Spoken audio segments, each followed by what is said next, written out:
Hello, आज हम लोग देखेंगे सीबीएसई क्लास 10 के इंग्लिश लिटरेचर की बुक फर्स्ट फ्लाइट का second chapter Nelson Mandela long walk to freedom. ये हमारा इस चैप्टर का पार्ट 3 है। इससे पहले हम लोग इसका पार्ट 1 और पार्ट 2 पढ़ लिए हैं। जिन्होंने भी पार्ट 1 और पार्ट 2 का वीडियो नहीं देखे हैं, मैं उसका लिंक डिस्क्रिप्शन में दे दूंगा। आप पहले जा कर के उसको देखें, फिर आप पार्ट 3 का इस वीडियो को देखेंगे तो आपको ये चैप्टर अच्छे से समझ में आएंगे। चलिए, बिना कोई देरी करते हुए हम लोग इस पार्ट को शुरू करते हैं। यहाँ से पढ़ना द डे से। The day was symbolized for me by the playing of our 2 national anthems and the vision of whites singing Nkosi Sikella Africa and blacks singing Die Stem, the old anthem of the Republic।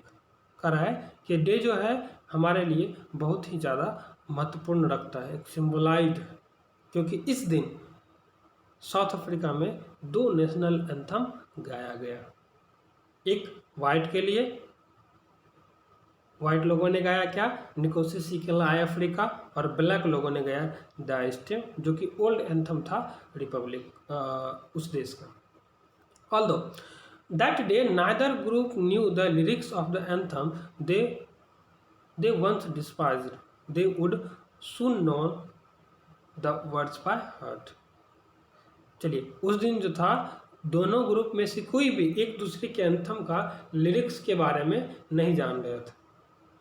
एक समय के लिए वो सिर्फ क्या करते थे, नफरत करते थे उनके लिरिक्स, लेकिन ऐसा माना जा रहा था कि जल्द ही वो एक दूसरे के लिरिक्स के, एक दूसरे के एंथम के वर्ड्स को बाय हार्ट स्वीकार करेंगे, जान भी लेंगे। On the day of the inauguration I was overwhelmed with a sense of history. कह रहा है कि उस इनॉग्रेशन के दिन में मेरी जो सेंस था, मैं जो था वो पूरी तरह से भरपूर था। किससे? कुछ पुरानी यादों से। In the first decade of the 20th century, a few years after the bitter Anglo-Boer War and before my own birth, the white-skinned peoples of South Africa patched up their differences and erected a system of racial domination against the dark-skinned people of their own land। कह रहा है, मुझे याद है उस historical event जो 20th century का first decade था। 20th सेंचुरी कहाँ से कहाँ तक हुआ, तो मैं आपको याद दिला दूं कि 20th सेंचुरी का मतलब हुआ 1900 से 2000 तक, 1901 से 2000 तक। और 20th सेंचुरी का फर्स्ट डिकेड का मतलब, 20th सेंचुरी का फर्स्ट डिकेड का मतलब क्या हो गया, 1901 से लेकर के 1910 तक। क्लियर है? चलिए, जो फर्स्ट डिकेड था उसमें उसके कुछ सालों के बाद जो फर्स्ट डिकेड था, और एंग्लो बोर वार जो हुआ था उसके कुछ सालों के बाद, यानी कि मेरे जन्म के पहले, वाइट स्किन्ड पीपुल जो था साउथ अफ्रीका में अपना डिफरेंसेस डाला, एक सिस्टम इरेक्ट किया रेशियल डोमिनेशन पर। किसके खिलाफ? डार्क स्किन पीपुल के खिलाफ, अपने ही धरती पर। The structure they created formed the basis of one of the harassed, most inhuman societies the world has ever known। कर ये स्ट्रक्चर जो उन्होंने क्रिएट किया, फॉर्म किया, वो बहुत ही क्रूर और अमानवीय सोसाइटी का निर्माण किया, जो कि आज तक पूरे दुनिया में कहीं नहीं हुआ था।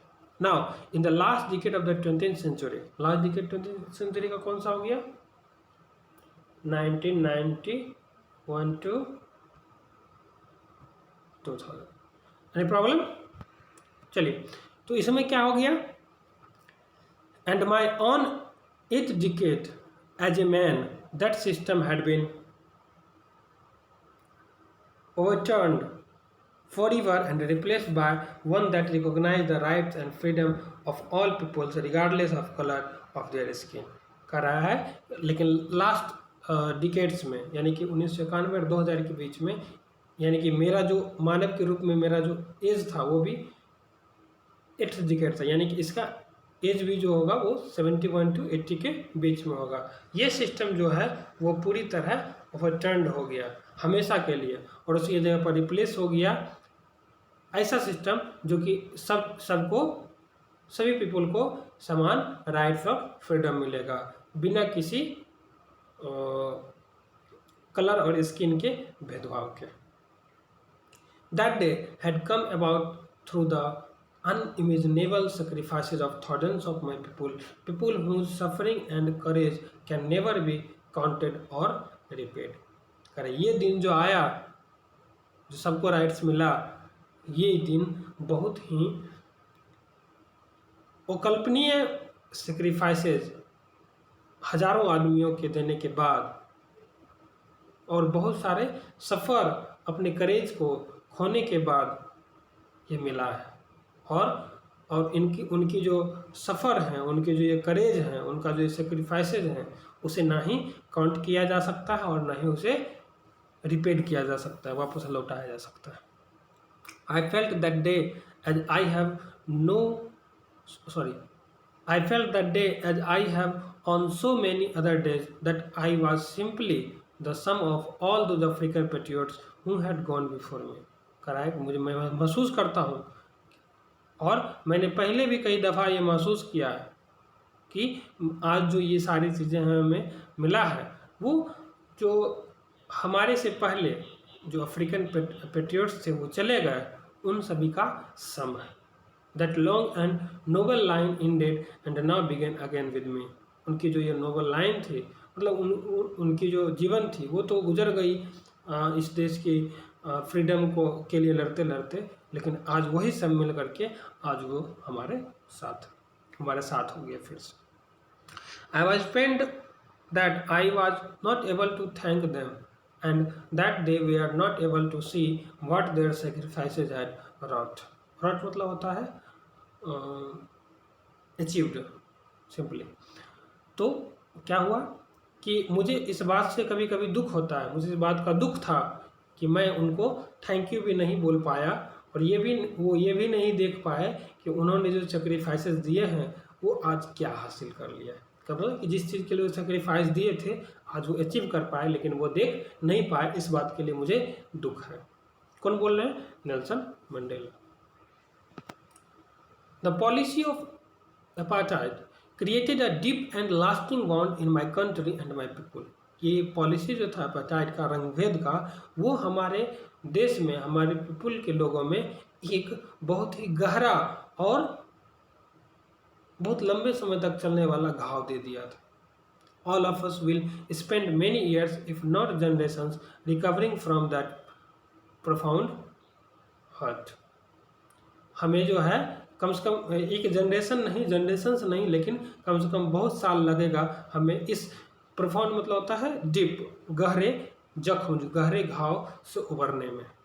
But the decades of operations and brutality had another unintended effect, and that was that it produced the Oliver Tambos, the Walter Sissulus, the Jeff Luthers, the Yusuf Dedus, the Bram Fissers, the Robert Stubukevs of our time. Men of such extraordinary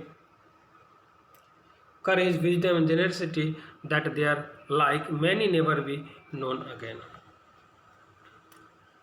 कह रहे हैं कि ये जो लंबे दशकों तक चला था ऑपरेशंस ब्रूटलिटी का, और यही कारण था कि इस इफेक्ट के कारण ही जो है बहुत ही फेमस, बहुत ही अच्छे करेजफुल आदमियों का जन्म हुआ हमारे देश में, वो उभर करके सामने आए, जिनमें से मुख्य का नाम यहाँ पर विद फोटो दिया हुआ है।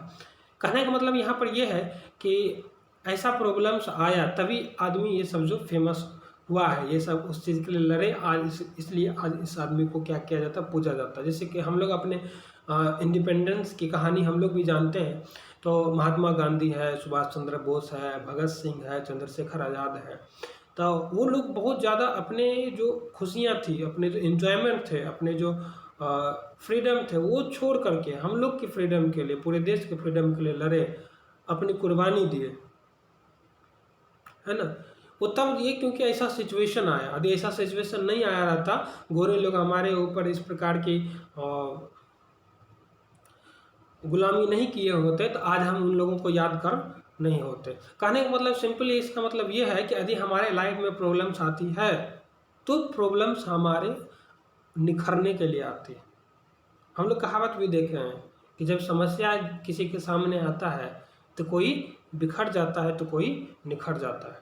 तो समस्या आने पर हमें कोशिश करना चाहिए कि ज़्यादा हम निखरें, बिखरें नहीं, क्योंकि समस्या आज बुरे समय है तो एक दिन बाद, कुछ दिन बाद अच्छे समय भी आएंगे। तो इस प्रकार के जो सच एक्स्ट्राऑर्डिनरी मैन थे, वो करेज, विजडम, जेनरसिटी वाले, वो हमारे देश में आए। शायद ही वो अब कभी फिर से पाए जाएंगे। Perhaps it requires such depth of operation to create such heights of character। शायद इसी प्रकार के डेप्थ ऑपरेशन की आवश्यकता होगी यदि आप चाहते हैं कि इस प्रकार के हाई करेक्टर वाले पीपुल चाहिए तो। क्लियर है। My country is rich in the minerals and James that lie beneath its soil, but I have always known that its greatest wealth is its people। कह रहे कि मेरी जो कंट्री है वो बहुत अमीर है, क्योंकि इसके धरती के अंदर बहुत सारे मिनरल्स और जेम्स पाए जाते हैं मिट्टी के अंदर। बट मेरा हमेशा से मानना है कि इस देश का, जो देश होता है उसका सबसे बड़ा धन जो है वो यहाँ के पीपल है। Finer and truer than the purest diamonds, उससे बहुत अच्छा, फाइन और सच्चा डायमंड से। कौन देश के लिए धनी कौन है? वहाँ के रहने वाले व्यक्ति। ठीक है, तो आज के वीडियो के लिए हम लोग इतना ही रहने देते हैं, फिर आगे देखेंगे नेक्स्ट वीडियो में। तो धन्यवाद।